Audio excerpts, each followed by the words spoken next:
Welcome to our channel. Today we how to activate endpoint detection with CrowdStrike Falcon. Complete guide step by step clearly.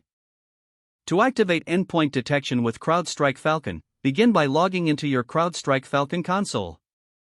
Once logged in, navigate to the Hosts tab on the left. From the Hosts section, click on the Devices submenu. You will now see a list of all devices currently managed by CrowdStrike Falcon. Select the device or devices you wish to activate endpoint detection on. After selecting the desired devices, look for the Activate button at the top of the page. Click on the Activate button to open the activation options. You will be prompted to choose the detection types you want to enable. Select the appropriate detection options based on your organization's security needs.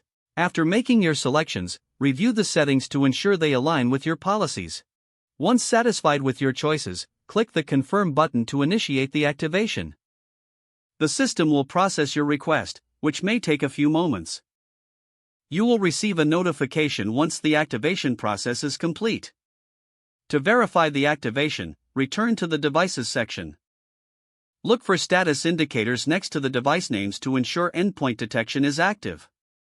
If any issues arise, consult the Falcon support documentation for troubleshooting.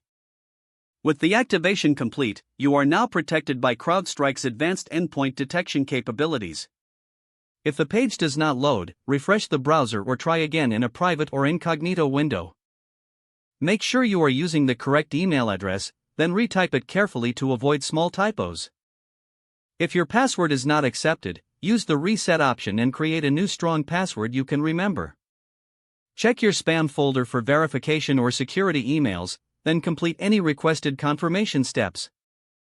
Enable two-factor authentication if available to improve account security and reduce unauthorized access risk. After signing in, review your profile details so your contact information and settings are accurate and current. If you see an error message, note it down and try again after restarting your device and internet connection. Log out when you finish, especially on shared devices, to keep your account and payment information secure. If the page does not load, refresh the browser or try again in a private or incognito window.